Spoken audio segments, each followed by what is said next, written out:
ucapan salam saya bisa terjawab oleh pemirsa atau khususnya putra putri SMA PGRI 4 yang ada di rumah. Karena ucapan salam kita ini, apalagi di bulan Ramadan, adalah sebuah doa yang insya Allah menjadi makbul, doa kita mendapat keselamatan, rahmat dan berkah Allah SWT. Oleh karena itu, sebelum mulai materi saat ini, saya akan ulang kembali agar kita sama-sama mendapatkan doa yang makbul melalui ucapan salam kita dari hati kita sama balik kita yang ikhlas untuk saling mendoakan. Assalamualaikum warahmatullahi wabarakatuh. Alhamdulillah, syukur kita kepada Allah Subhanahu wa taala, satu-satunya zat yang telah menciptakan seluruh alam semesta berikut isinya. 7 lapis langit, 7 lapis bumi. Di antara keduanya semuanya ada dalam kontrol Allah SWT. Alhamdulillah, di bulan suci Ramadan tahun ini kita mendapatkan kenikmatan yang luar biasa untuk sama-sama meraih daripada nilai-nilai keberkahan di bulan Ramadan. Salawat serta salam kita limpahkan kepada baginda Nabi Muhammad SAW, pada keluarganya, para sahabatnya, serta umatnya yang senantiasa mengamalkan sunnahnya sampai akhir zaman, termasuk kita semuanya. Amin ya rabbal alamin. Allah Subhanahu wa taala berfirman, A'udzu billahi minasyaitonir rajim. Bismillahirrahmanirrahim. Wa ma arsalnaka illa rahmatan lil alamin. Wa qala aidan, Bismillahirrahmanirrahim. Qul in kuntum tuhibbunallaha fattabi'uni yuhibbukumullahu wa yaghfir lakum dhunubakum wallahu ghafurur rahim. Wa qala Rasulullah sallallahu alaihi wasallam, innama bu'itsu liutammima makarimal akhlaq. Sadaqallahu al-azim wa sadaqa rasulun nabiyil karim. Wa nahnu ala dzalika minasyairin wasyakirin. Alhamdulillahirabbil alamin. Marilah kita mengawali dengan semua rasa syukur kita kepada Allah SWT. Begitu banyaknya nikmat Allah SWT yang telah diberikan kepada kita, terasa atau tidak terasa, dihitung atau tidak dihitung, semuanya datang dari Allah SWT. Tafakkur atas kenikmatan Allah akan menjadikan kita rasa syukur kita datang kepada Allah SWT. Apabila kita bersyukur kepada Allah SWT, niscaya Allah SWT akan beri kita nikmat. Nikmat salah satunya yang diberikan Allah kepada kita. Bagaimana ini pandangan kita ini, kedua mata kita ini, Allah berikan dengan kedipan mata. Tidak bisa terbayangkan bila 1 jam, 2 jam mata kita tidak bisa berkedip. Masya Allah, pandangan kita akan kita tolong. Begitu pula semua nikmat-nikmat yang lain yang ada dalam diri kita, di sekitar kita ini datang dari Allah. Maka wajib kita bersyukur kepada Allah SWT atas kenikmatan-kenikmatan yang diberikan kepada kita.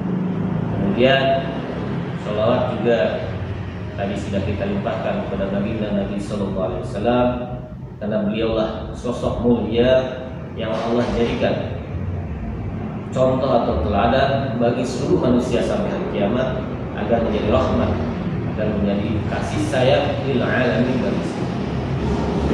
Alhamdulillah, dalam surat Al-Anbiya ayat 107 tadi kita sama-sama mendengarkan Allah SWT berfirman, wa ma arsalnaka illa rahmatan lil alamin.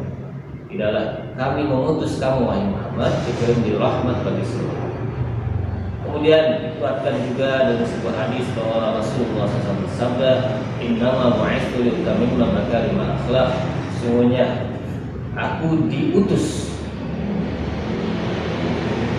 adalah untuk menyempurnakan akhlak. Maka anak-anak sekalian, alhamdulillah kita telah beragama Islam, kita telah mendapat hidayah dari Allah SWT. Namun sudahkah kita berpikir bahwa diri kita sudah menjadi rahmat lil alamin? Karena Rasulullah SAW diutus ke dunia ini adalah sebagai rahmat bagi seluruh alam. Ini menjadi secara otomatis Islam adalah wujud agama yang berbentuk rahmat atau kasih sayang lil alamin untuk seluruh alam, untuk seluruh lingkungan.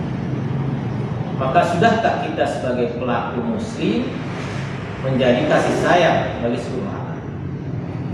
Maka untuk bisa menjadi kasih sayang atau bisa menjadi rahmatan lil alamin, bermanfaat buat seluruh alam, maka tolak ukur kita adalah bagaimana teladan daripada baginda Rasulullah SAW. Kehidupan beliau 24 jam sehari semalam adalah semuanya adalah rahmat bagi seluruh alam. Bukan hanya bagi orang-orang muslim, tapi bagi juga non-muslim. Kita bayangkan Nabi Muhammad SAW diutus, maka bagi yang non-muslim pun tidak mendapat azab seperti zaman-zaman dahulu. Zaman Nabi Nuh, ketika tidak beriman kepada Nabi Nuh, maka Allah tenggelamkan. Begitu juga dengan zaman Nabi-Nabi sebelumnya. Bagaimana Fir'aun di zaman Nabi Musa ditenggelamkan. Bagaimana Raja Namrud di zaman Nabi Musa juga Allah binasakan. Bagaimana kaum Samud, kaum Ad Allah binasakan ketika tidak beriman kepada agama yang dibawa oleh Nabi-Nabi tersebut. Tetapi saat Nabi Muhammad SAW diutus ke dunia ini, maka rahmatnya bukan hanya buat orang yang beriman, tetapi yang tidak beriman Allah tidak turunkan ajalnya secara langsung. Ini saking sayang Allah SWT, dan memang Rasulullah SAW ini memiliki akhlak yang sempurna. Wa innaka la'ala khuluqin adzim. Sungguh ada dalam akhlak yang sangat. Inilah mengapa Rasulullah SAW mengatakan dalam salah satu sabdanya, tidaklah aku diutus kecuali untuk menyempurnakan akhlak yang baik.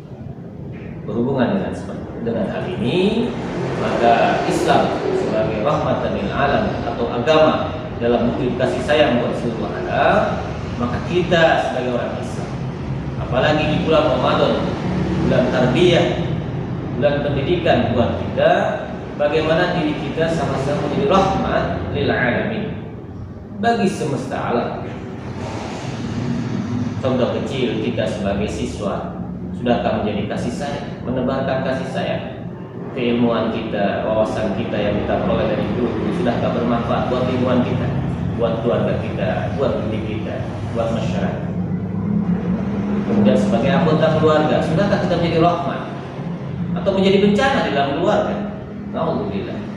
Maka kita contoh Nabi Muhammad SAW bagaimana dalam kehidupan keluarga, bagaimana seorang anak berbakti, menghormati pada kedua orang tua, bagaimana menjadi rahmat.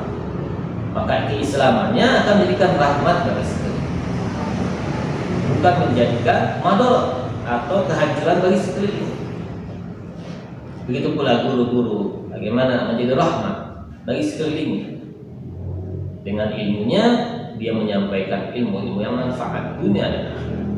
Semua orang yang beragama dia dituntut untuk membawa agamanya yaitu Islam sebagai rahmatan lil alamin. Banyak sekali sejarah-sejarah daripada mulai baginda Nabi Muhammad SAW, kemudian kisah daripada para sahabat, kemudian orang-orang salafus saleh terdahulu, mereka menampilkan bentuk rahmatan lil alamin, kasih sayang kepada seluruh. Kita pernah mengulang-ulang bagaimana Nabi Muhammad SAW ketika berdakwah ke negeri Taif, kemudian bukan dapat sambutan tapi dapat sambitan. Bagaimana dia diusir dari kampung Taif, kejar-kejar, dilempari batu sampai berdarah-darah, kemudian ditawarkan oleh para malaikat saat itu untuk membantu beliau. Namun bagaimana beliau dengan sayangnya, kasih sayangnya kepada umat saat itu, maka beliau mengatakan, Allahumma hdi qaumi fa innahum la ya'lamun. Semoga Allah memberikan hidayah atau petunjuk kepada kaum, sesungguhnya mereka tidak. Bukannya membalas, bukannya mendoakan keburukan, tetapi malah mendoakan kasih sayang buat mereka, bahkan hidayah agar mereka selamat dunia. Begitu pula ada satu kisah yang diriwayatkan oleh Ibnu Umar radhiyallahu anhu dalam sebuah hadis bahwa pernah terjadi salah seorang sahabat Nabi Muhammad SAW seekor kepala kambing, berupa sebuah kepala kambing. Kepala kambing di saat itu di zaman orang Arab sesuatu yang sangat disukai. Maka orang ini menerima hadiah satu kepala kambing. Maka ketika dia mendapat hadiah, dia berpikir, sepertinya tetangga saya ini dia dan buahnya lebih membutuhkan. Maka saat itu dia pun keluarkan ini kepala kambing dan diberikan hadiah tersebut kepada tetangga yang menurut dia sangat membutuhkan. Ternyata tetangga itu pun berpikiran yang sama. Dia pun berpikir, bukan untuk kepentingan dirinya, dia memikirkan kasih sayang kepada sahabatnya. Dia berpikir lagi, ada lagi tetangga aku sebenarnya yang lebih memerlukan ini kepala kambing untuk disantap oleh keluarganya. Maka dia pun sedekah, dia pun berikan kepala kambing tadi kepada tetangganya. Begitu dikatakan dalam riwayat, sampai itu kepala kambing berputar kepada 7 rumah sahabat Nabi Muhammad SAW, sehingga kembali lagi kepada orang yang pertama menerima kepala kambing.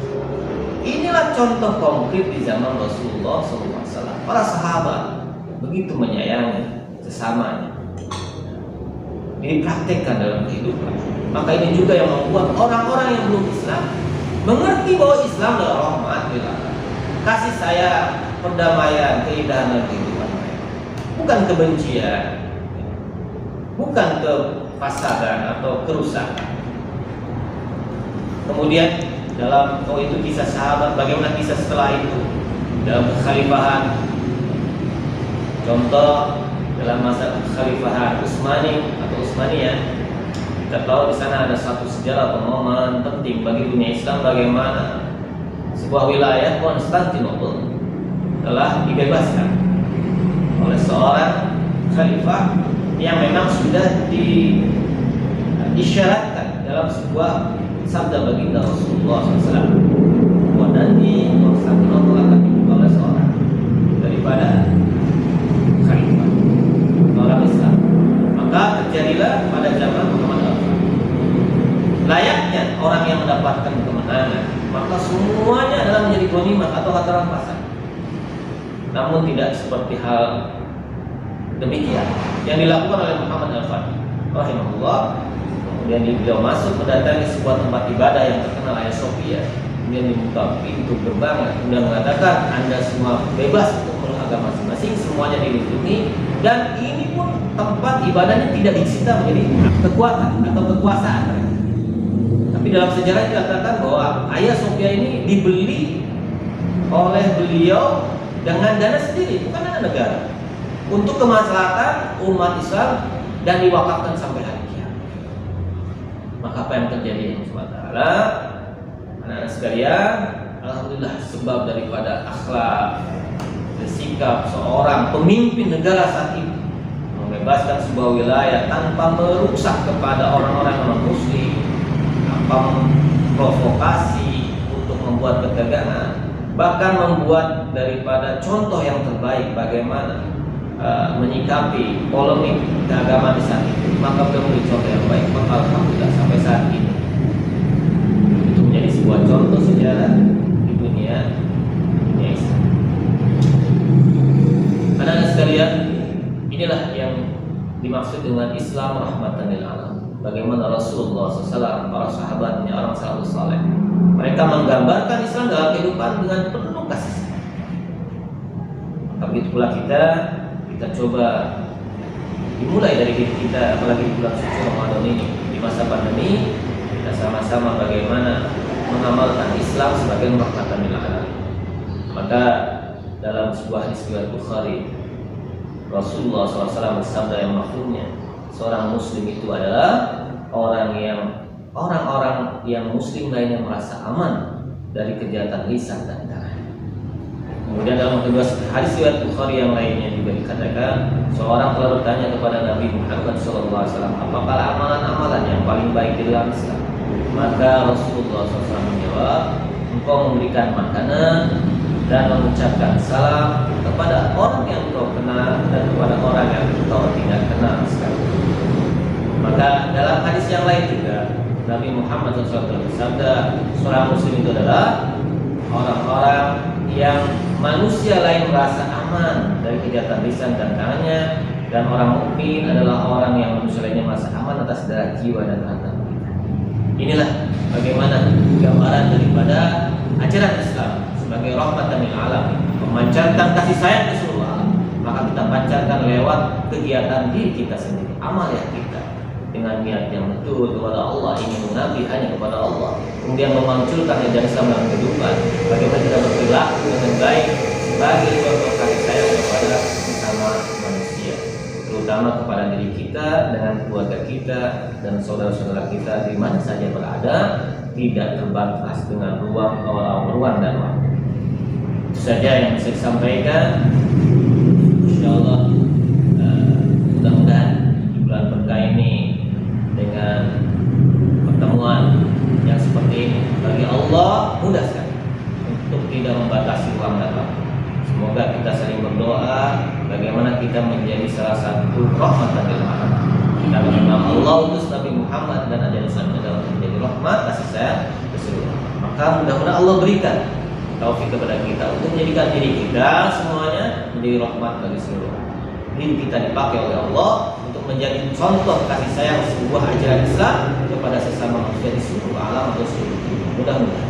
Maka kita sebentar, sesaat kita minta kepada Allah SWT dengan mengaminkan sebuah doa, sebagaimana kita tahu dalam bulan-bulan Ramadan orang-orang puasa ini doanya dan dikabulkan oleh Allah SWT. Maka kita akan berdoa. A'udzubillahi minasyaitonir rajim. Bismillahirrahmanirrahim. Alhamdulillahirabbil alamin. Allahumma shalli ala sayyidina Muhammad wa ala ali sayyidina Muhammad. Allahumma innaka 'afuwwun karim tuhibbul 'afwa fa'fu 'anna ya karim. Allahumma inna nas'aluka ridhaka wal jannah wa na'udzu bika min sakhatika wan nar. Allahumma sallimna li Ramadan wa sallimna lana. Rabbana atina fid dunya hasanah wa fil akhirati hasanah wa qina 'adzaban nar. Walhamdulillahi rabbil alamin. Billahi taufiq wal hidayah. Assalamualaikum warahmatullahi wabarakatuh.